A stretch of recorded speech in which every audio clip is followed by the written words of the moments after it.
이번에 설명드릴 내용이 크게 네 가지입니다. 생각보다 많은데 역시 핵심은 이 소득세법입니다. 세법인데 세법을 이해하기 전에 좀 더 많은 부분들이 이해가 되셔야 됩니다. 그래서 기본적인 부분은 토지의 지목과 용도 지역에 대해서 설명을 드리고 공적장부를 어떻게 활용해야 되는지에 대해서 설명을 드린 뒤에 약간의 농지법을 보고 중요한 세법을 보신 뒤에 마지막으로 4대 보험의 지원과 감면제도까지 한번 보도록 하겠습니다.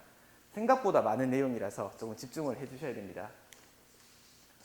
일단 농지법에 대해서 농지와 관련된 세금에 대해서 이해를 하시려면 가장 상위법인 헌법부터 보셔야 됩니다.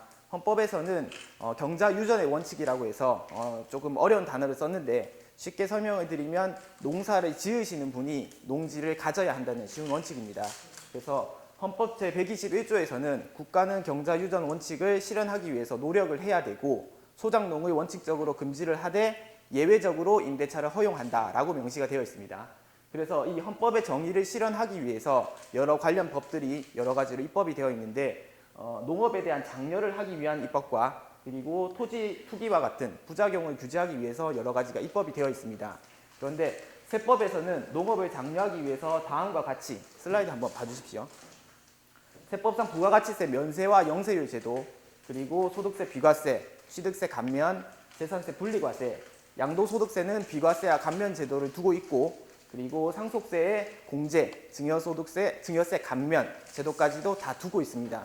생각보다 많은 내용이고 그런데 여기에 비해서 부작용을 규제하기 위해서는 농지법에서는 소유 제한 제도를 두고 있습니다. 그래서 농지법과 같이 세법에서는 비사업용 토지에 대한 중과세율 제도를 또 별도로 두고 있습니다. 그래서 이번에 배우실 내용은 이 슬라이드 한 장에 다 있습니다, 사실은. 그런데 이 부분을 제가 천천히 한번 이해를 시켜보도록 하겠습니다. 먼저 농지에 대한 내용입니다. 농지법 제2조에서는 다음과 같이 명시를 하고 있습니다. 그래서 다음 강목에서 정하는 것을 농지라고 한다고 명시를 하는데 그 과목부터 보시면 전, 답, 과수원 이렇게 지목이 밭이나 논이나 과수원인 경우는 농지라고 보고 있습니다. 그런데 중요한 점은 뒤에 이 빨간 글씨입니다. 빨간 글씨. 빨간 글씨에 보시면 지목에도 불구하고 실제로 농사를 지으시면 농지로 보겠다는 겁니다. 그래서 밑줄 친 부분에 보시면 농작물 경작지, 그리고 다년생 식물 재배지, 토지의 개량시설과 농축산물 생산시설의 부지 같은 경우에는 실제로 농사를 지으면 농지로 보겠다는 개념입니다. 그래서 중요한 부분은 농지라는 것은 실제 현황에 따른다. 그래서 실제로 농사를 지으면 농지 원부에도 등록을 하실 수 있고 농민으로서 인정을 받을 수 있다는 내용입니다. 자, 이에 반해서 저희 세법에서는 이렇게 정의를 하고 있습니다. 농지법과 비슷한데 원칙은 사실상 현황에 따른다. 다만 사실상 현황을 따를 수가 없다면 공부상의 현황에 따르도록 한다라고 되어 있습니다. 그래서 이 납세자와 과세청, 세무서죠. 세무서와 납세자의 관계가 수평적인 관계가 아닙니다. 과세권자는 항상 상위에 있는 개념이기 때문에 수직적인 관계고 이런 대부분의 주장하는 부분을 입증하는 사람은 납세자입니다. 납세자는 약간 힘이 없기 때문에 이 납세자들의 주장을 하기 위해서는 여러 가지 증빙들이 필요하고 증빙이 없으면 결국은 공적 장부, 공부에 따라서 가도록 되어 있습니다. 그래서 공적 장부에 대해서 관리를 하는 것을 중요하다고 제가 말씀을 드리고 싶습니다.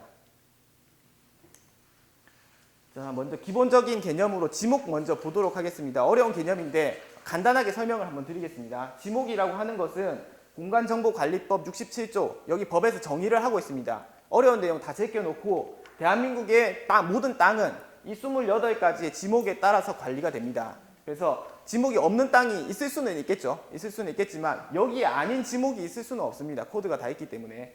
그래서 이 지목이라고 하는 것은 이 전답과까지는 농지다라고 아시면 되겠습니다. 나머지 부분들은 제가 스킵하겠습니다. 지목과 함께 보셔야 되는 개념이 용도지역입니다. 용도지역은 국토기획법 제6조하고 36조에서 정의를 하고 있는데 이 세부적인 내용은 도시지역인지 관리지역인지 세부적인 내용은 훨씬 더 많습니다. 그런데 세금상으로 중요한 부분은 도시지역인가 그리고 도시지역 내에서 주거지역, 상업지역, 공업지역 중에 속하는가가 중요합니다. 그래서 용도지역이라고 하는 것은 토지를 경제적 효율적으로 관리하기 위해서 도시계획으로 결정하는 지역인데 대부분 사람들은 건축법상의 의미를 가집니다. 그래서 건물을 지으려고 하시는데 건물을 내가 땅을 100평을 샀다고 하겠습니다. 그럼 100평의 땅에 건축물을 지을 수 있는 면적이 정해져 있습니다.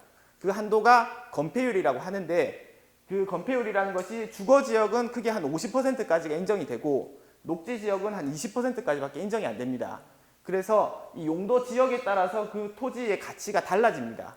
그래서 주거지, 상업지, 공업지에 속하는 땅은 용도 지역상 건폐율이 유리하게 적용이 될 수 있기 때문에 이 지역들은 투기가 조금 가능한 지역이겠죠. 그래서 세법상으로 혜택이 적습니다. 대신에 도시 지역이 아니고 녹지 지역 밑으로 이 지역들은 투기의 가능성이 조금은 낮습니다. 그래서 아무래도 조금 더 혜택을 줄 수 있겠죠. 여러분들이 지금 아셔야 되는 부분은 용도 지역에서 어디에 속하는지까지만 아시면 됩니다. 아시겠죠? 그러면 이제 제가 처음에 말씀드렸듯이 사실상 현황에 따라서 이제 농지가 결정이 되고 세법상으로도 사실상 현황에 따라서 판단이 되지만 공적 장부를 관리하지 않으면 손해를 보실 수 있다고 말씀을 드렸습니다. 그러면 공적 장부가 어떤 게 있는가라고 보실 수 있는데 이 공적 장부에는 크게 5가지 정도로 제가 한번 추려봤습니다. 이거 말고도 훨씬 많은데 세무상 필요한 장부들만 제가 한번 추려봤습니다. 그래서 관할 관청 따라서 시군구에서는 토지대장 그리고 지적도 같은 것을 발급을 받으실 수가 있습니다. 인터넷 가시면 여기 작게 표시가 되어 있는데 gov.kr 정부24 사이트인데 자녀분들한테 접속을 해서 토지대장 한번 떼봐라 라고 하시면 무료로 발급이 가능하십니다. 그래서 발급 한번 받아보시면 이 토지대장에서는 면적과 공시지가 그리고 지목 등을 확인을 하실 수가 있습니다. 그리고 지적도에 따르면 도면도 확인이 가능합니다. 그리고 소유권을 확인하시기 위해서는 등기부 등본이 필요하십니다. 인터넷 등기소 가서 발급이 가능하시고 비용은 700원에서 1000원 정도가 비용이 발생이 됩니다. 이 등기부 등본에 따르면 소유권과 근저당권 같이 권리 제한에 관한 부분을 확인을 하실 수가 있습니다. 다들 알고 계시죠? 여기까지는? 예. 그리고 추가적으로 토지 이용 규제 확인원이라는 공부가 있습니다. 여기에 따르면 방금 제가 설명드린 용도 지역이 어떤가, 이용 규제가 어떤가, 그리고 약간의 도면까지도 확인을 하실 수가 있습니다.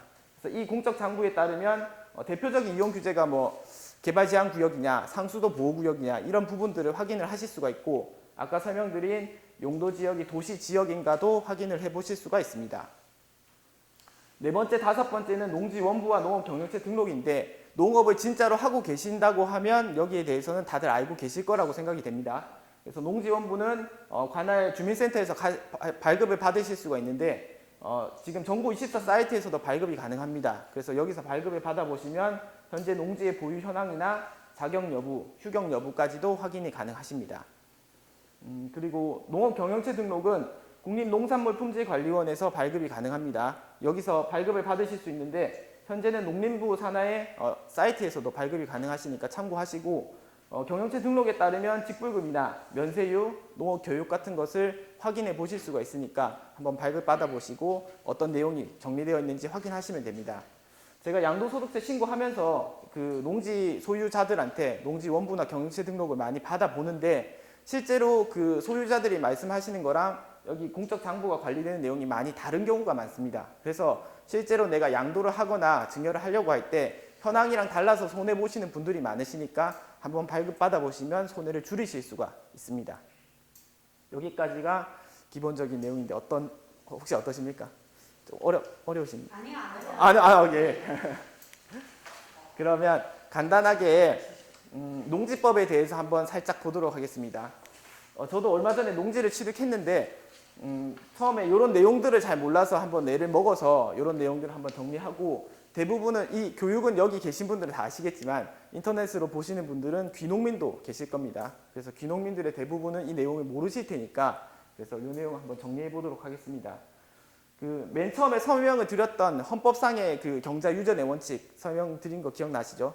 거기서 경자유전의 원칙이 농지법에서 정리가 이렇게 되어 있습니다. 농지법 6조에서는 농지는 자기가 이용하지 않으면 소유하지 못한다고 대원칙이 명시가 되어 있습니다. 대신에 예외적으로 가질 수 있는 경우들을 열거를 해뒀는데 이 예외적으로 가질 수 있는 경우들이 대부분 교육의 목적, 연구의 목적 이런 목적들입니다. 그런데 주말 체험 영농인 경우에는 취득이 가능하시고 상속인 경우에도 예외적으로 취득이 가능합니다. 그래서 경자유전 원칙의 예외적인 부분이라는 거 한번 짚어보고, 많은 분들이 귀농을 생각하실 때 농지가 조금 가격이 있다 보니 조금 싸게 취득하시고자 경매나 이제 공매 사이트를 통해서 취득하시는 분들이 많습니다. 그런 분들은 입찰 보증금을 납부를 하셔야 등기가 가능하신데, 이 입찰 보증금을 납부를 하시고 나서 등기가 안 돼서 이 입찰 보증금 다 날리시는 분들이 많습니다. 이런 부분들 한번 체크해 보시고 농지를 취득하실 때 내가 취득 자격이 되는가를 먼저 한번 검토를 해 보셔야 됩니다.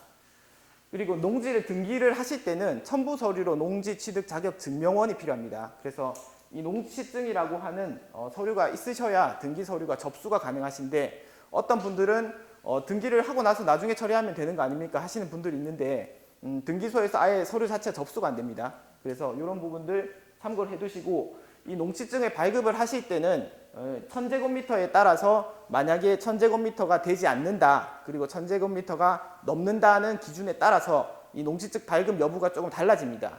그래서 1000제곱미터가 되지 않으시면 아까 말씀드린 이 주말 체험 영농을 이유로 농지증 발급이 가능하십니다. 그래서 내가 농사를 직접 짓고 있지를 않아도 이 사유를 통해서 발급을 받으실 수는 있는데, 1000제곱미터가 넘으시는 경우에는 농업 경영 계획을 제출을 하셔야 되고, 이 경영 계획에 따라서 실질적으로 심사를 해보고 만약에 제촌 작용을 하지 않을 것으로 된다고 하면 발급이 되지 않으시겠죠. 그래서 농지 소유를 하실 때 문제가 생기실 것 같습니다. 그리고 농지를 일단 취득을 하셨습니다. 만약에 하셨는데 요거를 농사를 취득을 하고 나니까 농사를 짓기 싫으신 거죠. 그래서 가만히 놔뒀다가 나중에 팔려고 하면 이게 팔리지도 않습니다. 사시는 분이 농지증을 발급받으실 때 이미 임야가 진행이 됐으면 그 땅에 대해서 원상복구 명령을 내릴 수가 있습니다.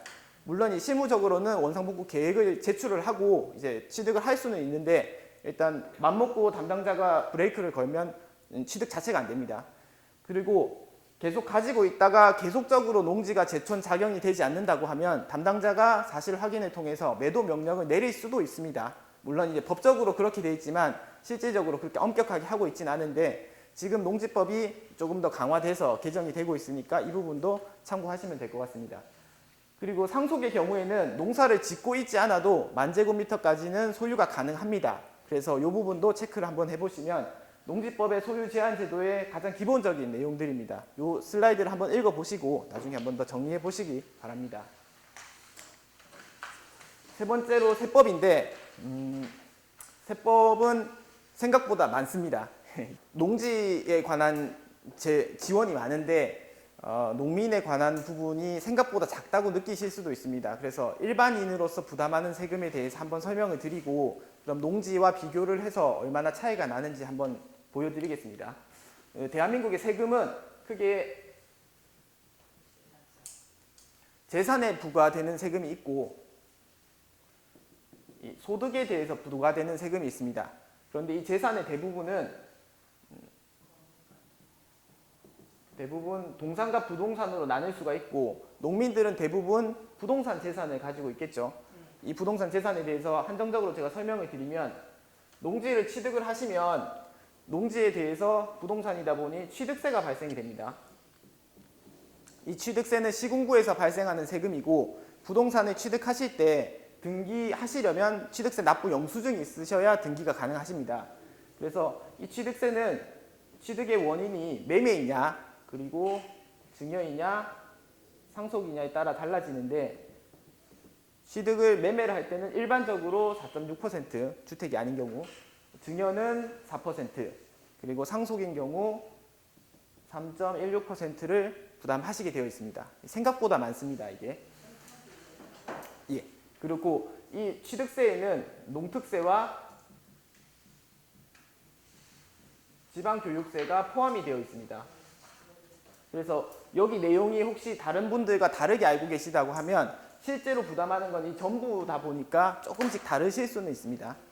그런데 이 부동산을 취득하시고 나서 매년 6월 1일이 되시면 중요한 날이 됩니다.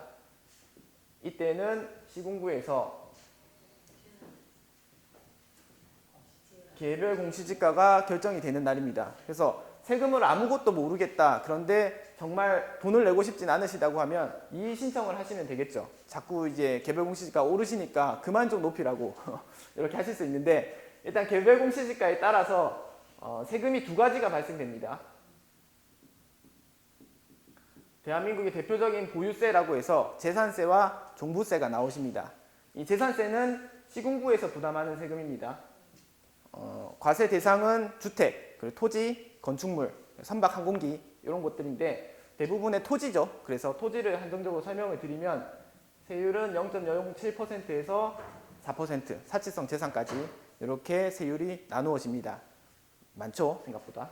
그리고 종부세의 경우에는 이 재산세 과세 대상 중에서 주택, 그리고 토지, 이 두 가지는 투기 대상이 될 수도 있다, 이렇게 보고 있는 거죠. 그래서 국가에 대해서 부담하시는 세금이고 0.5에서 3.2% 이렇게 형태별로 부담을 하시게 되어 있습니다.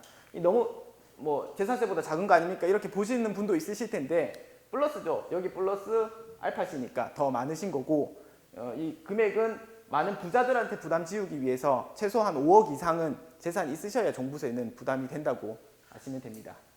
그리고 보유하시다가 내가 매번 보유세 내기도 어렵다, 가지고 있는데 관리도 어렵다, 건보료가 많이 나오네 하시면은 양도를 한번 하실 수가 있겠죠. 그리고 혹은 내가 양도세 많다고 하던데 자식한테 주면 안 되나 증여를 하실 수도 있겠죠. 그리고 난 죽을 때까지 가지고 있을 건데, 상속까지도 가능하십니다. 근데 양도라고 하는 것은 이 양도 차익이라고 하죠. 내가 산 금액보다 파는 금액이 많으신 경우에 부담하는 세금입니다. 그래서 양도 차익에 대해서 세율이 일반 세율과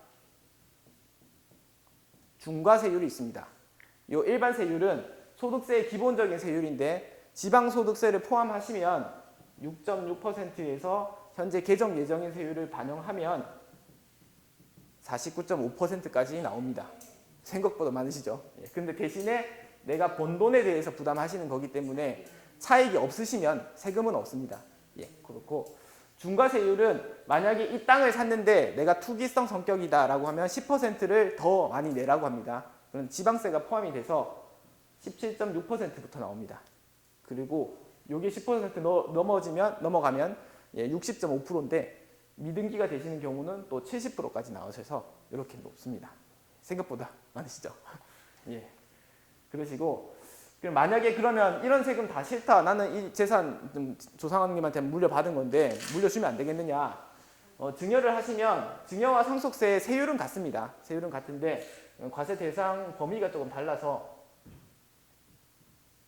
일단 세율은 10에서 50%입니다. 근데 양도소득세와 차이점은 양도소득세는 차익에 대해서 부담하시는 거고 증여세는 증여 재산 가액에 대해서 부담하시는 겁니다. 그래서 상담 보실 때 많은 분들이 이걸 많이 물어보십니다. 양도가 유리합니까? 증여가 유리합니까? 물어보시는데 상황마다 다르죠. 그런데 일단 증여라고 하는 것은 재산가액에 부담하시는 거다 보니까 기본으로 세금이 나오실 가능성이 많으시고, 증여의 차이점은 이때 취득세가 4%라는 거, 요거를 많이 놓치고 계산을 하십니다. 그래서 증여세랑 취득세까지 계산하시면 생각보다 증여에는 많은 세금이 필요합니다. 그래서 이 부분까지가 일반적으로 부동산을 가지고 계신 분들이 부담하시는 세금입니다. 우리나라는 세금이 생각보다 많으십니다. 그래서 요거랑 같이 다른 색으로 하겠습니다. 그러면 내가 재산 말고 이제 벌어들이는 소득, 소득이 있는데 소득에 대해서도 한번 정리를 해보겠습니다.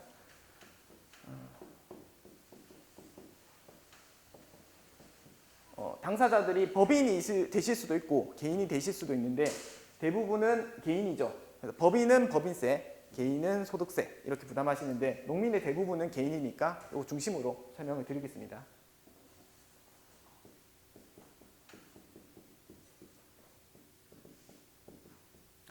일단 사업을 하시면 소득세 말고도 이제 부가세 부담도 있습니다. 그래서 사업 소득자는 일단 부가가치세를 일단 고려를 하셔야 되고, 그리고 소득세에 대해서도 부담을 고려를 하셔야 됩니다.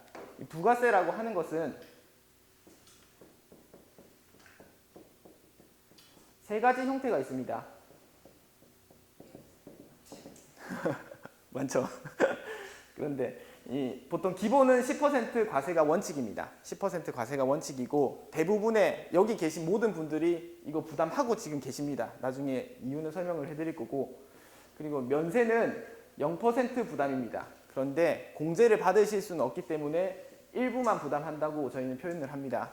그런데 영세율이라고 하는 것은 정말 0%고 내가 공제까지 받으실 수 있습니다.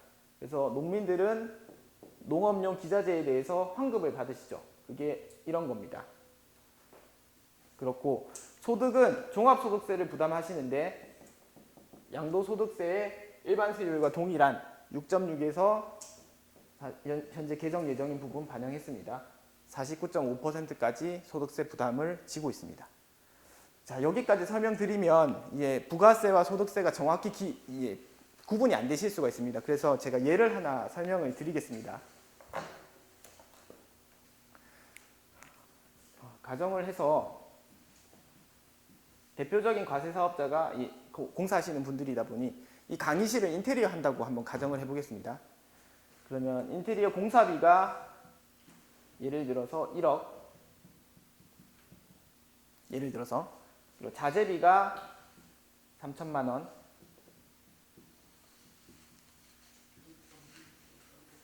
인건비도 있으시겠죠? 예. 예를 들어서 5천만 원. 이렇게 예를 한번 들어보겠습니다. 그러면 이 인테리어 업자는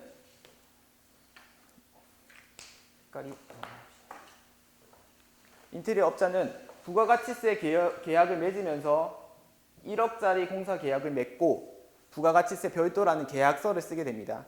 그러면 그 공사를 의뢰하신 분한테 부가세도 별도로 받고 1,000만 원 받고 1억 1,000만 원을 주셔야 됩니다. 예. 다들 잘하시네요. 예. 앞에 계신 분은 부가가치세를 아직까지 이해를 못하신 분이고 뒤에 계신 분들은 아직 지금 이해를 하신 분들입니다. 그래서 공사 계약을 맺으면 이렇게 되는데, 그런데 자재를 또 사오겠죠, 이 업자가. 내가 1억 1,000을 받았는데 1억짜리 계약을 맺었는데 자재를 사와서 부담을 해야지 공사를 할 수 있지 않겠습니까? 그러면 자재를 사오는 것도 3천만 원치를 사오면 여기에 대해서 300만 원 부가세가 부담이 되어 있습니다. 그래서 세금 계산서나 계산서는 3,300만 원을 주고 지급을 합니다. 이렇게. 근데 그게 지금 기본적으로 다 아예 붙어서 나오는 거 아닙니까? 붙어서, 그렇죠. 붙어서 나옵니다. 별도 이렇게 거의 보면 적혀 있지. 돈의 흐름은 여기입니다. 그런데 사업자들의 의식 흐름은 여기로 기준으로 생각을 하셔야 된다고 제가 말씀드리려고 한번 설명을 드리고 있습니다. 그래서 이 사업자가 이 공사를 끝내고 나면 부가가치세에 대해서 700만 원을 납부를 해야 됩니다. 그러면 이 공사업자가 1억 공사 계약을 맺고 1억 1,000만 원을 받았어도 결국에 300만 원은 자재를 살 때 부담을 했고 700만 원은 나라한테 줘야 됩니다. 그래서 결론만 말씀을 드리면 부가가치세는 사업자와 아무런 상관이 없습니다. 내 돈이 아닙니다. 이거는. 요것만 이해하시면 됩니다. 이번 시간에. 결국 소비자는 1억 천의 사업을 맞습니다. 예. 1억에 한 건 아닌 거지. 맞습니다. 예. 다 냈으니까. 예. 나라에서 그 하는 거는 그리고 공사사는 자기는 1억에 있는 것이 보일 뿐이지 실제 소비자는 1억 천의 사업을 맞습니다. 예. 근데 사업자를 기준으로 제가 설명을 드려서 요거는 상관이 없다는 걸 일단 강조를 드리려고 이렇게 말씀을 드리는 거고, 그러면 이 인테리어 공사업자는 인건비도 지출을 해야 되겠죠. 그런데 인건비는 생산 요소에 속하는 겁니다. 그래서 노동이나 자본이나 토지 이런 데는 부가세가 붙지 않습니다. 그래서 인건비는 부가세가 없습니다. 대신에 있든 없든 간에 내고 끝나는 거니까 부가세는 상관이 없죠. 그렇죠? 그러면 이 사업자가 남긴 돈은 얼마입니까? 2천만 원입니다. 이걸 두고 소득이라고 합니다. 이 개념까지만 이해하시면 소득세와 부가세 개념을 이해하시는 겁니다. 부가가치세는 일단 사업자가 부담하는 세금이기 때문에, 소비자들이 부담하는 세금이기 때문에 사업자랑 아무런 관련이 없습니다. 이까지만 이해하시면 부가세를 이해하신 겁니다. 그런데 소비자들은 부담을 해야 되죠. 예, 그리고 이 사업자가 남긴 돈은 부가세 이외의 걸로 계산을 하는 겁니다. 그래서 남긴 돈은 소득이라고 한다. 이까지가 두 번째입니다. 예, 그리고 자, 그러면 이 2천만 원에 대한 소득, 그러면 이 2천만 원에 대해서 소득세 얼마나 부담하겠습니까? 예, 맞습니다. 예. 요거 요렇게 되는데 아우 예. 이 6.6에서 49.5%의 세율이 그냥 이렇게 나오는 게 아니라 이 전기요금처럼 누진과세 방식입니다. 이렇게. 그래서 요 정도에 속하는데 계산을 하면 대충 170만 원쯤 나옵니다. 아, 예, 예. 아이고. 그게 업종에 따라서 저 퍼센트가 달라진다는 아닙니다. 업종에 따라 달라지는 건 아니고 남긴 소득 여기에 따라서 달라지는 겁니다. 누적 돈이 크면은 이제 맞, 예, 예. 그거를 이제 세 번째로 설명드릴 겁니다. 첫 번째는 부가세는 사업자랑 관련이 없다. 두 번째는 이렇게 다 면세까지도 고려한 것까지가 소득이다. 그리고 여기 소득에 대해서 나오는 세금이 이렇게 나오는데, 자 그러면 제가 가정을 이 공사 한 건을 하면 2천만 원을 남기지 않습니까? 그러면 공사를 10건 해보겠습니다. 얼마가 남습니까? 예, 맞죠? 2억이죠. 그럼 2억이 남습니다. 2억. 2억에 대한 소득세를 대충 계산을 하면 대충 다른 공제가 없으면 6,100만 원이 나옵니다. 이렇게 저걸로 치면 10배로 치면 예. 1,700이 나올 여기에 속하는 거죠. 누진이 되니까 이제 덩어리가 커져가지고 커져서. 높아진다. 그래서 단순하게는 소득이 10배는 늘었는데 세금은 30배 이상이 나오는 겁니다. 이거를 예, 누진 세율이라고 하고 이 개념이 세 번째로 중요한 사항입니다. 우리가 쭉 올라가 2천만짜리 만들어가지고 세금을 작게 내려고 아, 녹화되고 있어서 이상한 말씀하시면 안 됩니다. 그거는 그럼 직종에 관계없이 무조건 아, 예. 직종이랑은 상관없습니다. 직종이 다르면 요 남기는 비율이 달라질 뿐인데 그거랑은 상관없습니다. 궁금한 거는 예. 왜냐하면 이제 저희들도 여기 회장님도 계시지만 예, 예. 저희들이 그 심의위원으로 들어갈 때 예. 이게 보면은 수기 계약이 있고 이런 그런 계약에 대해 심의를 할 때 예. 지금 방금처럼 2억짜리 공사를 되는 공사를 예. 지금 부분별로 파트로 떼가지고 2천만 원 공사로 10가지를 떼일 경우에는 예. 아까 누진세율에 다 포함이 돼가 적용이 됩니까? 아니면은 그거는 이제 부분별로 세금을 그 개인들이 부담하는 게 소득세다 보니까 말씀하신 대로 쪼개시면 세부담까지는 줄어들 수가 있습니다. 예, 그건 맞습니다. 한 사람이 다 하면 이렇게 되겠지만 물론 공사를 계약하시는 분이 10명의 하도급한테 주겠죠. 예, 물론 그건 달라질 수는 있는데 좋은 질문이십니다. 근데 일단 제가 강조드리는 거는 이렇게 누진으로 예, 세금이 나온다. 여기까지입니다.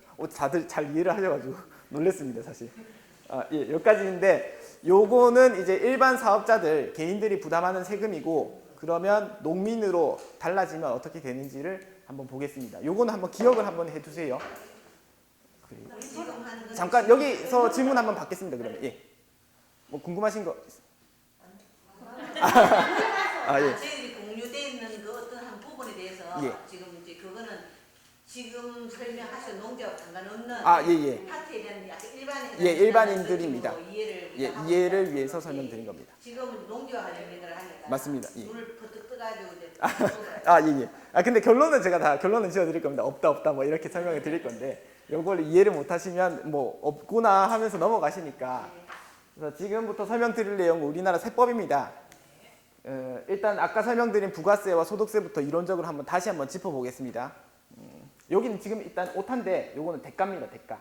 요거는 좀 수정 한번 해주시고 부가가치세는 이제 재화나 용역의 공급에 대해서 부가가치에 부과되는 조세를 말합니다. 부가가치라고 하는 거는 내가 가치를 높였다. 뭐 이렇게 쉽게 생각하시면 됩니다. 그래서 납세 의무자가 사업자입니다. 사업자. 그래서 가장 많은 질문들이 이런 게 많은데 제가 건물을 가지고 있습니다. 그런데 건물을 팔면 부가세가 나온다고 하던데 어떻게 계산해야 됩니까? 라는 전화를 제가 굉장히 많이 받습니다. 그런데 이 임대 사업을 하시거나 내가 뭐 제조업의 공장으로 쓰시는 게 아니면 개인은 부가가치세 납부 의무 자체가 없습니다. 그래서 사업자가 아니시면 그런 질문 안 하셔도 됩니다. 그리고 사업자가 부담을 하시는데 과세 대상이 재화나 용역의 공급입니다. 그래서 단어가 어려운데 재화의 공급은 아까 자재 3천만 원 사신 거 그래서 300만 원이 나온다. 요 내용이고 용역의 공급이라고 하는 건 1억짜리 공사를 했다. 그러면 1,000만 원이 별도로 나온다. 이렇게 생각하시면 됩니다. 그래서 재화의 용역의 공급에 대해서 그 대가의 10%가 부가가치세 부담을 해야 된다는 내용입니다. 그래서 자, 부가가치세를 조금 더 깊이 들어가 보면 사업자 등록이라는 제도가 있습니다. 절차를 하셔야 되는데 이 사업자라고 하는 것은 크게 과세사업자와 면세사업자로 나뉘어집니다. 이 과세사업자는 또 세부적으로 일반 과세자와 간이과세자가 나누어지시는데 쉽게 설명을 드리겠습니다. 일반 사업자는 좀 버시는 분, 간이사업자는 좀 못 버시는 분입니다. 그런데 이 기준이 얼마냐? 현재까지는 연간 매출 4,800만 원, 내년에 개정될 예정이라서 제가 바꿔놨는데 연 매출 8천만 원이 안 되시면 부가가치세 의무가 조금 작게 발생합니다. 자, 그리고 일반 과세자는 아까 제가 10% 부담한다고 말씀드렸죠. 그런데 간이과세자는 1에서 3% 부담을 하게 되어 있습니다. 그래서 아까 설명드린 내용은 공사 용역 그리고 자재 이런 걸 설명드렸는데 이런 분들은 간이사업자가 안 되시는 분들도 있습니다. 업종 요건 때문에. 음식점으로 설명을 드리면 음식점 사업자가 일반 사업자인 경우에는 10%가 부담이 됩니다. 그래서 영수증 받으시면 11,000원짜리 드시면 뒤에 부가세 1,000원, 공급가액 10,000원 써져 있습니다. 그런데 간이사업자는 1에서 3%만 부담을 합니다. 그래서 음식점은 원래는 또 1%고 그러다 보면 이 사람들은 부가가치세 의무가 거의 없습니다. 이렇게까지만 생각하시면 됩니다. 일반 사업자는 세금계산서 발행이 가능하시고 간이사업자는 세금계산서 발행이 안 되는데 환급도 안 됩니다. 예, 여기까지입니다. 일반 사업자는 대신에 그러면 자재를 많이 샀다. 환급이 되시겠죠. 이렇게. 여기까지가 과세사업자고 그러면 면세사업자는 뭐냐? 면세사업자는 부가가치세 납부 의무가 없는 사람입니다. 그래서 내가 면세사업자다. 부가세를 안 냅니다. 안 냅니다. 대신에 아무것도 안 하면은 세무서가 내용을 모르지 않습니까? 그래서 2월 10일까지 면세사업장 현황신고라는 신고서를 제출하게 되어 있습니다. 예, 제출만 하시면 됩니다. 그리고 면세사업자는 매입세 공제가 인정이 되지 않습니다. 왜냐하면 내는 돈도 없으니까 받는 돈도 없다. 예. 비교해서 설명드릴 게 아까 제가 쓰면서 영세율을 설명을 드렸는데 영세율은 내는 돈이 없는 게 아니라 의무가 없는 겁니다. 그래서 매입세 공제도 됩니다. 대부분의 수출 그리고 농기자재 매입 이런 경우에는 환급까지도 가능합니다. 예. 여기까지인데 자 그러면 농민은 부가가치세를 어떻게 부담하느냐? 결론, 예, 이해 다 못하셨어도 면세사업자, 예, 끝입니다. 뭡니까? 없다. 예, 없다. 아시겠죠? 자, 대부분의 사람들은 10%를 부담하는데 농민은 아무것도 없다. 결론입니다. 그리고 그래도 내가 농어민인데 사업자 등록은 있어야 된다고 하더라. 주변에서 계산서를 발급해 달라고 하더라. 그러신 분들은 사업자 등록을 하셔야 됩니다. 사업자 등록을 하시는데 과세사업자로 할까요? 면세사업자로 할까요? 그렇게 체크를 하게 되어 있습니다. 그때 면세사업자로 하시면 됩니다. 예, 면세사업자는 세금계산서 발급이 안 되고 계산서를 발급하게 되어 있습니다. 예, 사업자 등록은 민원실 가시면 됩니다. 신청서 제출하시고 신분증 가져가시고 기타 서류를 가져가시면 사업자 등록증은 나옵니다. 예, 이렇게 사업자 등록이 되시면 내가 버는 돈이 얼마인지 세무서에 집계가 될 거지 않습니까? 그러면 이 소득세 부담이 생깁니다. 여기까지 이해하셔야 됩니다. 소득세. 아까 제가 그려드렸죠. 부가가치세랑 상관없이 내가 번 돈은 소득세 부담을 진다. 네, 여기까지. 자, 그러면 소득세를 이론적으로 한번 볼 건데 이 소득세는 개인이 얻은 소득에 대해서 부과하는 조세입니다. 소득. 그래서 내가 아까 인테리어 공사는 2천만 원에 대해서 부담하는 세금이 소득세입니다. 예, 그리고 납세 의무자는 개인이고 소득세법상에 열거되어 있는 소득에 대해서만 부담을 하게 되어 있습니다. 그리고 세율은 소득세율. 자, 그러면 어떤 소득들이 열거가 되어 있느냐? 소득세법을 한번 보시면 이렇게 8가지의 소득이 열거가 되어 있습니다. 자, 보통 외우시는 분들은 입에서 근연기 이렇게 외우시는데 예. 예. 이자소득, 배당소득, 사업소득, 근로소득, 연금소득, 기타소득, 양도소득, 퇴직소득 이런데 과세의 방식이 3가지의 방식으로 이루어집니다. 첫 번째는 분리과세, 두 번째는 종합과세, 세 번째는 분류과세. 어려운 단어니까 쉽게 설명을 드리면 2천만 원이 되지 않는 이자 배당, 금융소득은 15.4% 내고 끝입니다. 앞에 계신 어머님이 1,000만 원의 이자 소득이 생기신다. 은행에서 154만 원 떼가고 대충 850만 원 지급합니다. 요게 분리과세입니다.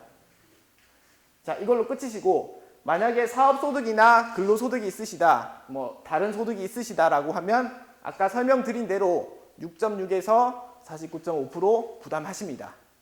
그리고 내가 땅을 팔았다, 양도소득이 있는데 제가 연봉이 굉장히 높습니다. 어떻게 해야 됩니까? 상관없습니다. 분류과세이기 때문에 부동산 판돈이랑 내가 버는 소득이랑은 별도로 세금이 나옵니다. 그래서 제가 아까 그릴 때 재산에 대해서 부담하는 세금, 소득에 대해서 부담하는 세금을 나눴죠, 한번. 그거를 이제 분류과세라고 합니다. 퇴직도 마찬가지입니다. 제가 퇴직을 했어도 연봉이 높아도 별도입니다. 아시겠죠? 그래서 농민은 중요한 게 사업소득과 양도소득입니다. 사업소득은 농업사업, 농업소득에 대한 부분이고 양도소득은 내 재산, 내 땅, 거기에 대한 세금입니다. 요거 두 개만 일단 아시면 됩니다. 그럼 농업은 예, 아무리 많이 벌어도 면세도 안 합니까? 부가가치세는 면세입니다. 금액이 많죠. 금액에 관계없이 면세로 열거가 되어 있으면 금액은 상관없습니다. 부가가치세. 10%에 대해서는 예. 상관없다. 부가가치세는 소비자가 부담하는 세금이기 때문에 아무것도 없습니다. 그걸 높이면 판매하는 가격 자체가 높아져야 됩니다. 예. 그래서 소득세에서 이게 소득세는 아까 2천만 원에 대해서 170만 원 나온다 설명드렸죠. 그거를 이제 과세된다고 하는 거고, 비과세라고 하는 것은 아예 그냥 아무것도 안 하셔도 된다, 세금 안 내셔도 됩니다 라는 겁니다. 소득세법은 열거를 다 해놓는데 농가소득, 농민들은 일반하고 달리 다음과 같이 비과세를 열거를 해놓습니다. 비과세 열거되어 있는 것이 크게는 작물재배업, 그리고 농가부업, 그리고 기타 등 이렇게 부담이 되시는데, 일단 제가 쌀농사를 짓습니다 라고 하면 여기 속하는 곡물 또는 식량 작물 재배업입니다. 이런 경우는 소득세 부담 자체가 없습니다. 예, 없습니다. 쌀농사 하시면은 소득세를 부담하지 않습니다. 대신에 인삼 같은 것을 키운다라고 하면 식량은 아니다 보니까 작물이니까 매출 10억 기준으로 비과세 여부가 달라집니다. 그래서 내가 인삼 좀 파는데라고 하지만 10억이 안 되시면 소득세 없습니다. 없습니다. 결론. 이때까지 이해 못하셨어도 결론. 예. 그리고 농가 부업에 대해서도 소득세가 없습니다. 그 부업이라고 하는 거는 열거를 해놨습니다. 소 30마리, 돼지 700마리, 닭 15,000마리, 오리도 15,000마리, 요 정도까지는 이건 부업이다 라고 보고 있습니다. 그래서 일정 규모의 축산업은 비과세, 그리고 일정 규모가 좀 넘어간다 라고 하면 이 소득금의 3천만 원 기준으로, 요 기준으로 넘어가는 거는 아까 6.6에서 이렇게. 아시겠죠? 그리고 민박, 이런 거 질문이 요즘 많습니다. 생각보다 소득이 있으신지. 민박이나 음식물 판매, 전통차 제조 이런 경우에는 연간 3천만 원 기준으로 적법하게 세금을 안 낼 수가 있습니다. 예. 그런데 저 요즘에 음식물이 잘 팔리는데 농촌에서 음식점 하면 비과세입니까? 그건 아닙니다. 부업입니다. 부업. 본업은 있으시고 부업으로 하시는 거. 그래서 농촌에서 펜션 거창하게 지어놓고 저는 비과세입니다, 이건 아니시고, 예. 민박을 하시거나 음식물을 조그맣게 파시면 소득세 안 낸다, 이렇게까지 하시면 됩니다. 그리고 전통주를 만드시는 분도 있습니다. 그분들은 소득금액 1,200만 원 기준으로 부담을 하지 않습니다. 그리고 여기는 논밭 임대소득이라고 있는데, 논밭 임대소득은 작물 재배를 위해서만 임대한 경우에는 비과세인데, 그게 아니라 여기 가건물 지으세요 이런 거는 아닙니다. 주차장 하시라 이건 아니고, 이런 거는 작물 재배를 위한 경우는 비과세다. 마지막으로 별로 중요한 건 아니지만 600만 원 기준으로 임목벌채 소득은 비과세입니다. 그래서 결론은 영세한 농민은 소득세도 없고 부가세도 없다. 대신에 조금 버시면 주변에 물어보세요. 여기까지입니다. 예. 쉽죠? 예. 그리고 아까 그 소득 말고 이제 재산에 대해서 부담하는 세금인데, 생각보다 아까는 없다가 결론이다 보니까 질문은 여기부터가 질문이 많습니다. 그래서 여기서부터는 좀 보시고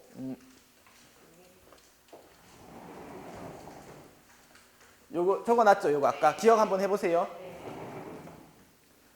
그 취득세라고 하는 것은 취득 사실에 대해서 부과하는 지방세입니다. 그래서 시군구에서 부담하는 세금이고 아까 말씀드렸듯이 등기를 하실 때 소유권 이전 등기 전에 이 취득세 납부 영수증 제출되셔야지 등기가 됩니다. 이 취득세라고 하는 것은 토지 건물부터 해서 회원권까지 전부 다 취득세를 부과를 하고 있습니다. 세율이 토지인 경우에는 매매냐 상속이냐 증여에 따라서 달라지는데 아까 말씀드렸듯이 일반 매매는 농특세, 지방교육세 합쳐서 4.6%입니다. 매매하는 금액에. 그리고 상속인 경우에는 일반적으로 3.16 그리고 증여는 4%. 그런데 만약에 내가 농지를 사고 싶다고 하시면 3.4%까지 줄어드십니다. 그리고 만약에 2년 이상 작용을 했다, 농사를 짓는 땅이다 라고 하면 1.6%까지 줄어드신다. 그래서 이 취득세라고 하는 건 과세 표준이 내가 매매하는 금액입니다. 그래서 뭐 공시지가 아니시고 매매하는 금액에 요 비율을 곱하시면 사실 때 얼마나 들어가는지 계산을 해보실 수가 있습니다.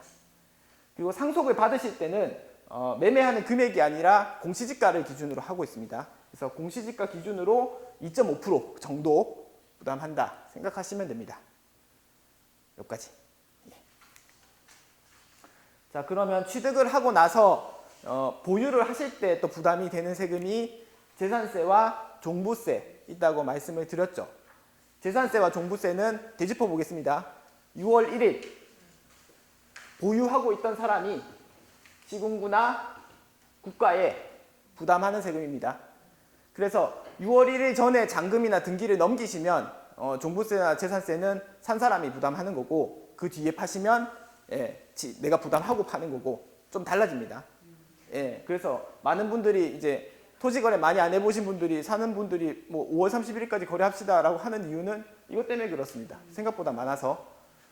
이 재산세 먼저 보시면 재산세는 과세 대상이 주택, 건축물, 토지, 선박, 항공기 이런데 이 주택은 건축물분하고 토지분이 별도로 있습니다. 그래서 7, 9월에 같이 나오고 나머지는 다 7월인데 토지는 9월에 나옵니다. 그래서 대충 모든 거는 7월인데 토지에 대한 건 9월에 나온다라고 생각하시면 됩니다. 그러면 내가 6월 1일날 보유자가 이렇게 나온다고 했는데 그러면 6월 30일에 팔았는데 뭐 제 거 아니니까 안 내도 됩니까? 그건 아닙니다. 6월 1일날 가지고 있던 분은 고지서가 이때 나오는데 내셔야 됩니다.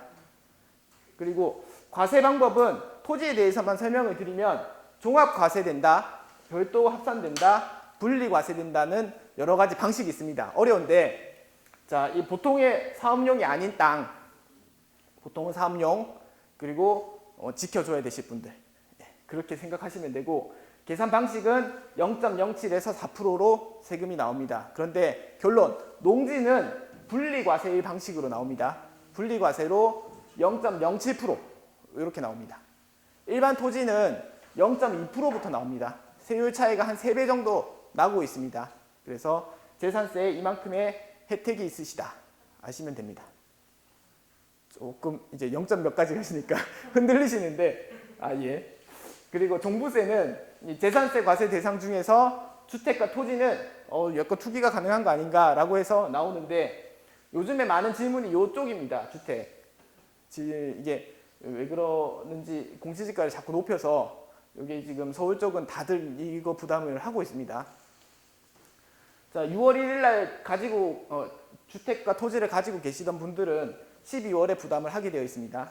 그런데 주택을 합산해서 6억을 넘어가시거나 일반 땅을 5억 넘어가시거나 아니면 사업용 땅들을 80억 넘어가시게 가지고 계신 분들이 부담을 하게 되어 있습니다. 그래서 내 얘기가 아니구나 생각하시면 되는데 결론은 농지는 분리과세라고 설명을 드렸죠. 그래서 종부세는 분리과세 대상은 과세가 안 됩니다. 결론은 분리과세 대상인 농지는 종부세를 계산하지 않습니다. 혜택이 많죠? 예. 근데 지금 주택이 말고 농지인데도 예. 지금 종부세 그게 세금이 많이 나오는 느낌. 그러면은 농사를 안 지으시는 경우일 겁니다. 아니 농사를 짓는데 그거는 조금 확인을 해보셔야 될 것 같습니다. 제가 순간 지금 하면서 내가 그 생각이 예, 예, 들었고 예. 왜냐하면 이게 가수원 짓는 옆에 이게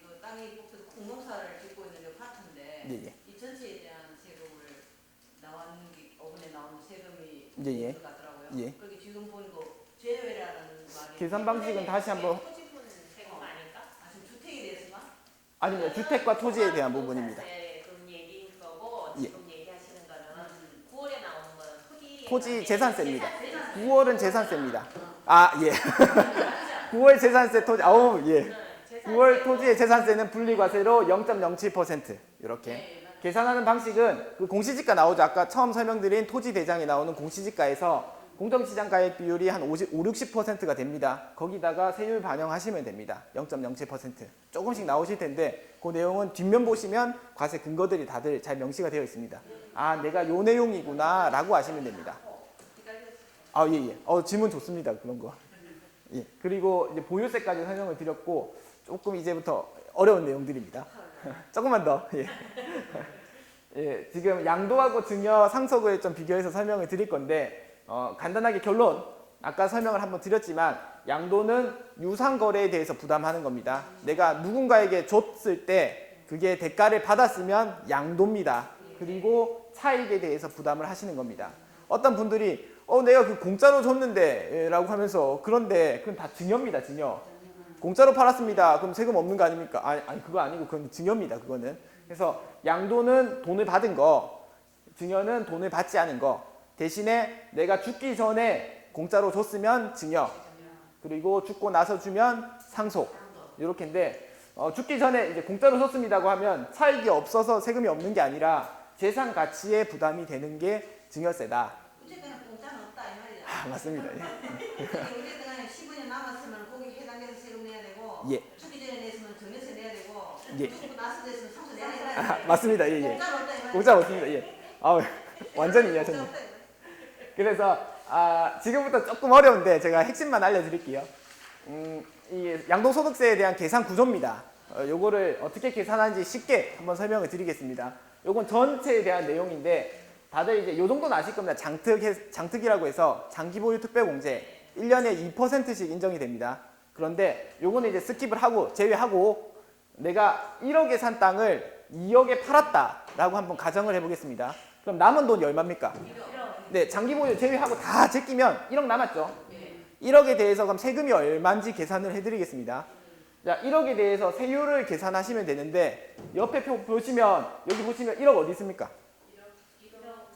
1,800에서 1억 5천 사이. 요거 몇 프로죠? 네, 35%. 이 35%를 부담하는데 이 35%까지 그냥 부담하면 평평하게 전부 다 부담하는 거다 보니까 누진세는 이렇게 계단식으로 되어 있습니다. 그 윗부분은 좀 빼줍니다. 이걸 빼주는 걸 누진공제라고 합니다. 그래서 1억에서 35%를 곱하고 누진공제를 그대로 빼주시면 됩니다. 얼마쯤 나오겠습니까? 3,500만 원에 1,500 빼면은 2천만 원. 쉽죠? 옆에 곱하시고 바로 빼시면 됩니다. 예, 쉽죠? 굉장히 쉽습니다. 대신에 지방세 10%가 별도로 붙습니다. 이 나라에서 돈이 2천만 원 안 되고 2,200입니다. 머리를 많이 쓰네. 맞습니다. 예. 어쨌든 뜯어갖고 예. 그래서 요 지방소득세가 붙는데 요거까지 계산하시면 어떤 분은 뭐 어떤 세무서는 2천 나온다고 하던데 어떤 세무서는 2,200 나온다고 하더라. 그 내용은 이제 지방세가 별도로 있다는 말입니다. 그래서 요걸 말해주는 사람도 있고 요걸 말해주는 사람도 있으니까 다른 건데 쉽게 이해하시면 됩니다. 1억이면 35% 곱하고 1,500 빼주는데 지방세 10% 별도다. 예, 2,200 쉬우시죠? 누가 그런 얘기를 한번 하는 것 같아요. 땅을 팔았는데 요 세무사에서는 돈을 이렇게 내라 하는데 조는 더 싸게 내고 더 싸게 예, 내고 예, 예. 그런 말들이 예. 지금 별도 예, 요거를 설명할 때 말하는 사람 있고 요걸 빼고 말하는 사람 있고 요 차이가 날 수 있다는 거죠. 맞습니다. 예. 그래서 요런 거는 이제 기본적인 부분 아시면 이제 안 속으시는 거죠. 그래서 머리 많이 쓰네. 쭉 보시면 됩니다. 곱하기 1.1, 10% 별도. 그래서 세율은 이렇게 계산이 되는데 아까 제가 설명드릴 때 여기 살짝 설명을 드렸죠. 6.6에서 49.5. 그런데 중과되는 경우도 있다고 설명드렸죠. 요거는 농사를 지으려고 샀는데 농사를 안 짓거나 이사를 가서 멀리 가버렸거나 그래서 농지는 기본적으로 제촌하고 작용이 되셔야 됩니다. 제촌 작용. 그래서 지금 다음 슬라이드에서 중과에 대해서 설명드릴 건데 중과를 맞지 않으실 것 같으면 제촌하고 작용을 하셔야 됩니다. 이 제촌 자경의 개념은 제촌이라는 것은 여기 행정구역 내에 사시거나 농지 있는 소재지 그리고 바로 옆 동네 대구 옆에 칠곡 뭐 이렇게 아니면 위성으로 딱 봤을 때 직선거리로 30km까지 인정됩니다. 그래서 직선거리 30km만 외우시면 거의 뭐 이상은 없습니다. 제촌이라고 하는 건 30km 내에 살아야 된다. 여기까지 결론이고 자경이라고 하는 것은 내 노동력의 2분의 1 이상을 투입을 했다는 말입니다. 그런데 이게 약간 애매하시다 보니까 세법에서 금전적인 그 기준을 정해놨습니다. 여기는 없는데 내 급여가 3,700만 원이 넘거나 사업소득 금액이 3,700만 원이 넘으면 그 기간은 인정하지 않는다 라고 해서 자 결론은 제초는 30km 이내 살아야 된다. 자경은 내가 연봉 월급 300만 원 넘으면 안 되겠다. 여기까지입니다. 30km 300만 원. 아시겠죠? 그래서 제촌 자경을 한 경우에는 아까 설명드린 6.6에서 49.5. 그런데 제촌 자경을 하지 않으면 인정을 안 해주고 10%를 더 물리는데 그거를 비사업용 토지라고 하고 있습니다. 여기까지. 자 그럼 비사업용 토지는 세율이 어떻게 되느냐? 10% 바로 늘어나십니다. 6%부터가 아니라 16%부터. 지방세 별도로 나오면 17.6. 예, 요렇게.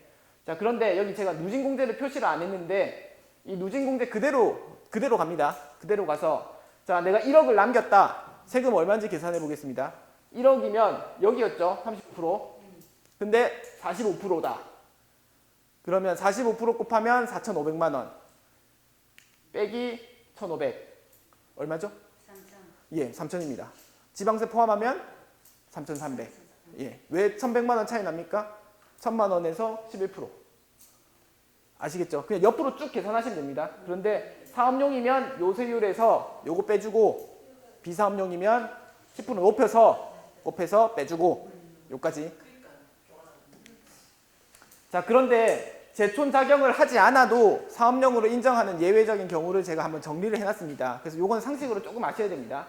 내가 만약에 1000제곱미터 이내의 농지증으로 주말 체험 영농의 목적으로 농지를 사셨다라고 하면 제촌 자경을 하지 않아도 그 정도는 했겠구나라고 해서 세법적으로 인정을 해줍니다. 그래서 1억을 남겨도 2천만 원만 내시면 되지 3천만 원 안 내셔도 된다.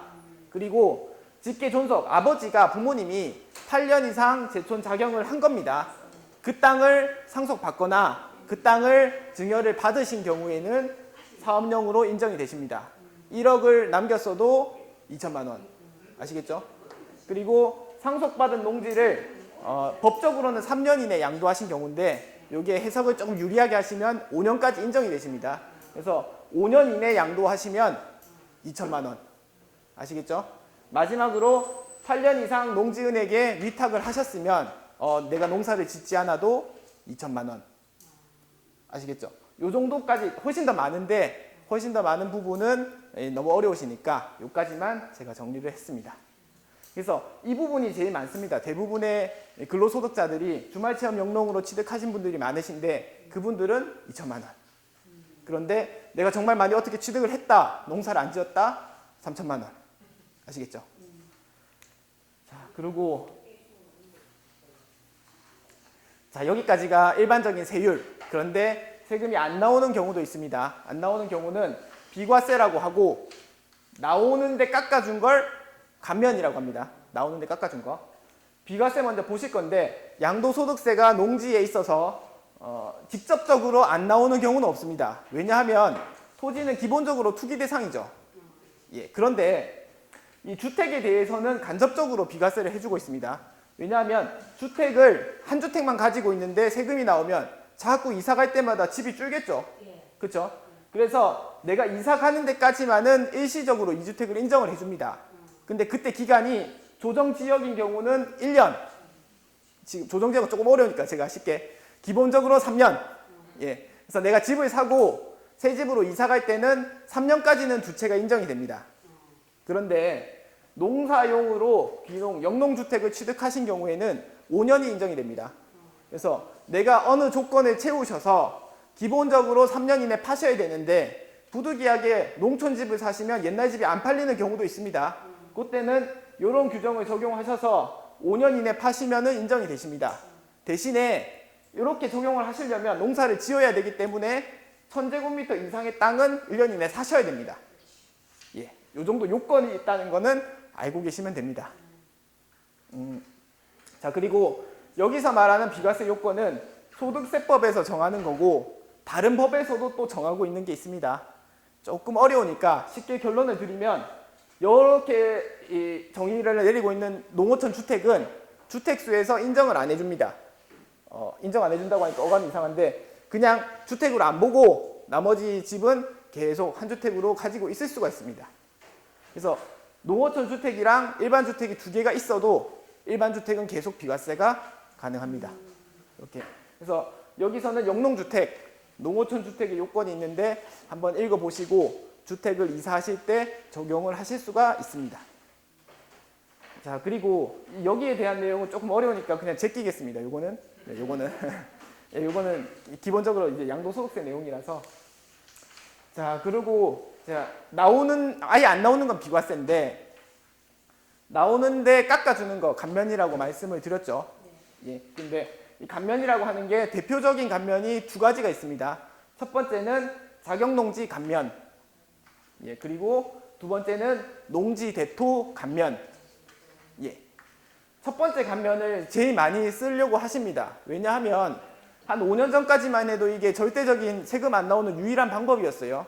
그래서 대부분의 공무원들, 대부분의 교사들, 목사님들, 시간 많으신 직업을 가지신 분들이 조그만한 텃밭을 사놓으시고 매일 가서 농사를 지으셨습니다. 그래서 그 농사를 짓고 나서 8년만 지으면 세금이 없다고 해서 다들 농사를 지으셨는데 아까 제가 제촌 요건을 이렇게 설명을 드렸죠. 중간에 이런 규정이 생겼습니다. 그래서 근데 교사 월급이 월 300이 넘으니까 인정을 안 해준 겁니다. 그래서 세금 폭탄 맞았다는 분들이 그때는 맞았어요. 그때는 맞았는데 지금은 안 된다. 그래서 농사를 진짜 지어야 감면이 되시고 그 감면 기간은 8년 동안 8년 동안 농사를 지으셔야 된다는 겁니다. 그래서 월급이 300만 원 넘으면 농사를 지어도 인정이 안 됩니다. 이게 결론입니다. 중간에 한 5년 전에 바뀌어서 이 내용을 업데이트 안 하신 분들이 아직도 많으세요. 자, 그리고 다른 요건들은 있는데 제가 맨 처음에 수업 처음에 주거지, 상업지, 공업지 기억나시죠? 요 지역들은 토지 투기의 대상이 될 수 있으니까 요 지역들은 안 된다. 실무적으로 이게 좀 알 수 있는 방법이 좀 있습니다. 예. 실무적으로 주거지는 아까 건물을 50%까지 지을 수 있다고 했죠. 녹지 지역은 20%까지밖에 못 지어요. 그래서 대충 보고 마당이 넓다. 녹지 지역 미칩니다. 땅이 돈이 많아서 땅을 넓게 사는 게 아니에요. 못 지어서 그런 겁니다. 못 지어서. 그래서 건물 면적만큼 땅이 있다. 그러면 대부분 주거지입니다. 네, 대부분 주거지예요. 주변에 농축산 못합니다. 그런데 마당이 넓다. 대충 보시고 마당이 엄청 넓은데 그러면은 대부분 녹지 지역 미칩니다. 쉽게. 자, 요까지가 자격농지 감면이고 감면은 요것도 모르시는 분들이 있습니다. 1년간 1억, 5년간 2억 한도로 적용이 됩니다. 그래서 내가 양도 차익이 많아서 세금이 한 3억 이상 나온다. 그러면 8년 하면 감면이 된다고 하던데 안 돼도 된다고 가만히 있는 겁니다. 1억까지밖에 안 됩니다. 2억은 세금이 나옵니다. 그래서 이 8년 이상 착용을 하면 감면은 맞은데 100% 감면은 맞은데 한도가 1년간 1억이다. 이거까지. 자, 이게 대표적인 농지에 대한 감면이고 요 감면은 농지 대토에 대한 감면입니다. 요 내용은 중개사님들이 많이 물어보시는 거예요. 왜냐하면 앞에 자격농지 감면은 8년간이죠. 8년간 있으면 그냥 뭐 한참 있어야 되잖아요. 중개사 문 닫을 수도 있는데 요건 4년짜리입니다. 4년 있으면 이분들이 또 와요. 팔아주세요. 사주세요. 한 번 더 하는 겁니다. 요것도 사야 되고 또 팔아야 되니까 수수료 2번 먹는 겁니다. 자꾸 이제 요거를 소개를 시켜주세요. 그러니까 그것 때문에 이런 건데 일단 요건에 보시면 양도일 현재 4년 이상 경작하던 농지여야 됩니다. 주거지, 상업지, 공업지는 안 되고 바뀌고 나서 3년이 경과하면 또 안 됩니다. 그리고 그 새로 사시는 땅은 면적이 예전 거의 3분의 2 이상, 금액은 2분의 1 이상 되셔야 됩니다. 그래서 내가 1억짜리 땅을 샀다. 그런데 2억에 팔았다. 그러면 얼마짜리를 사야 됩니까? 예, 1억 이상은 사야 됩니다. 그래야 일단 기본 요건이 됩니다. 그래서 요걸로 이제 많이 벌겠다 이런 건 아니고 그냥 농지를 계속 짓는데 여기서 한번 지었다가 경작물이 잘 안 되네 딴 데서 짓는 거 인정해 준다는 개념입니다. 예, 그런데 아까랑 똑같이 농사를 지었다고 인정받으실 것 같으면 제촌 작용은 하셔야 된다. 제촌 작용은 기본 4년 대신에 새로 산 거 합쳐서 8년. 아시겠죠? 그리고 감면은 100% 해줍니다. 대신에 한도는 5년간 1억. 예, 그래서 오늘 암기하실 내용은 8년 농사 지으면 세금 깎아준다. 대신에 1억. 예, 1억까지. 이거 잘 모르셔서 제가 강조 드립니다. 자, 거의 다 왔습니다. 거의 다 왔는데 어렵죠. 예, 어렵죠. 그런데 지금부터는 이제 상속 증여와 관련된 내용입니다. 요거는 요건이 좀 많아서 제가 그림 그린다고 좀 고생을 했습니다. 그냥 한번 꼼꼼하게 읽어보시면 되는데 첫 번째는 증여세에 대한 감면입니다. 내가 내 자녀한테 내가 농부입니다. 내가 농부인데 내가 농지 소재지에 거주하는 농민 3년 이상 농사 짓던 농민인데 내 자녀한테 농지를 주면 농지를 주고 신청을 하면 깎아줍니다. 증여세 안 나옵니다. 대신에 요건이 나는 3년 이상 농사를 지어야 되고 그리고 농지 소재지에 살아야 됩니다. 그리고 아들은 미성년자는 안 됩니다. 미성년자는 농지법상 소유권 이전 등기가 안 돼요. 그래서 만 18세를 넘는 자녀에게 주고 이 자녀가 여기 살아야 됩니다. 제촌. 그리고 농지는 처음에는 29,700이었어요. 근데 좀 개정이 돼서 유리하게 더 넓게 4만 제곱미터까지 인정을 해주고 있습니다. 4만 제곱미터까지 직접 경작한 농지를 주시면 증여세를 100% 감면입니다. 5년간 1억 한도로. 1억이라는 금액이 세금이 나오려면 증여세로 역산을 해보시면 대충 6억은 되셔야 됩니다. 공시지가가 6억 나오는 땅이면 굉장히 많죠. 그래서 인정이 많이 되는데 장점은 합산 배제를 해줍니다. 이게 조금 어려운 개념이라서 증여세라고 하는 건 10년간의 증여를 다 모아서 세금을 내게 합니다. 그리고 내가 죽고 나서 상속세에서도 합쳐서 10년간 걸 합쳐서 세금을 부담하게 해주는데 어쨌든 결론은 유리하게 해준다. 예, 안 합쳐준다는 겁니다. 안 합쳐준다. 대신에 요거는 조금 단점이 합쳐주진 않는데 나중에 이 자녀가 팔 때 양도차익의 계산을 아버지가 샀던 금액 기준으로 하는 겁니다. 그러니까 좀 양도세는 많이 나오겠죠. 예. 그래서 뒤에 계신 어머님은 어쨌든 걷어가네 뭐 이렇게 생각하실 수도 있는데 일단은 증여세는 안 나온다. 대신에 계속 농사를 지으면 양도세는 안 나오겠죠. 그래서 농사 지어서 벌면 됩니다. 일단 10년간 안에 막 중간중간 잘라가 했기란 말이야. 다 합쳐가지고 맞습니다. 예, 맞습니다. 어쨌든 결론은 한 6억 정도까지는 줘도 된다. 합산도 안 해서 나중에 증여세나 상속세 문제가 별로 안 생긴다. 대신에 양도세는 좀 나온다. 나중에. 그리고 예외적인 지역은 제가 아까 말씀드렸듯이 똑같이 주거지, 상업지, 공업지 이렇게 좀 제한이 있다. 그래서 그 건물이 생각보다 땅에 비해서 작다 싶으시면은 인정이 되는 겁니다. 그냥 쉽게. 예. 공업지가 예전에는 공업지가 아니었단 말이에요. 예. 근데 이게 살다 보니까 공업지로 측정이 됐어. 바뀌시면 3년까지만 인정이 됩니다. 컬. 예. 바뀌고 빨리 3년 안에 파셔야 됩니다. 그래서 보통 이제 읍에서 동으로 바뀔 때 그때 많이 바뀌는데 읍에서 동으로 바뀐다. 3년 이내 정리하셔야 됩니다. 치고 앉아 울고 앉아니까. 맞습니다. 예. 그런 거는 조금 알고 계셔야지 대비가 되시는 거거든요. 그래서 바뀌시면 눈치채시고 상담을 받으시면 됩니다. 주변에. 예. 그리고 정당한 사유 없이 5년 내에 파시면 추징이 된다. 여기까지 아시면 되니까 정말 18세 이내 자녀한테 농지 줬으면 농사 짓겠죠. 그래서 농사를 정말 지으시면 아무런 문제는 없습니다. 대신에 농사 안 지으시면은 뜯어간다. 여기까지. 마지막입니다. 일단 세법에서 마지막. 예, 세법에서 마지막인데 영농인의 상속 공제입니다.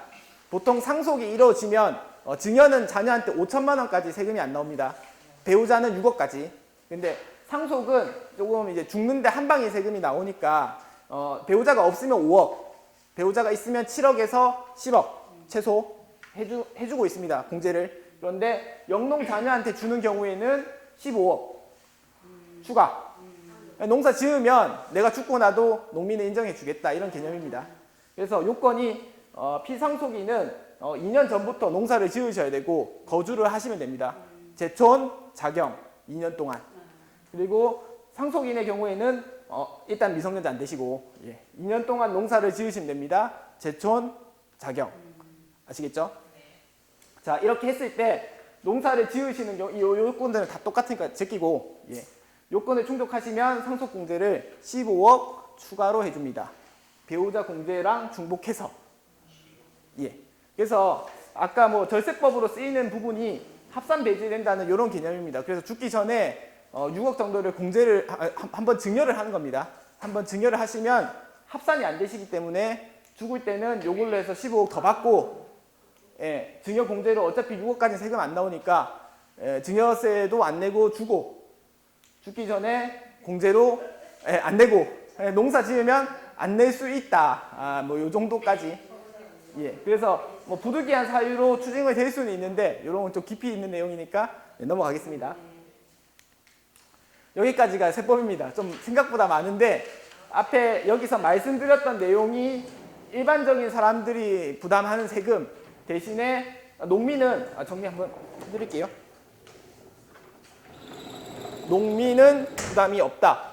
그래서 취득세가 4.6에서 3.16인데 요거는 1.6에서 뭐 3. 몇 프로까 3.4%까지 줄어드시고 요 재산세 0.07로 끝. 종부세 없다. 분리과세 없다. 그리고 양도세는 사업을 하시면 일반 세율 대신에 감면을 받으실 수도 있고 비과세도 가능하시다.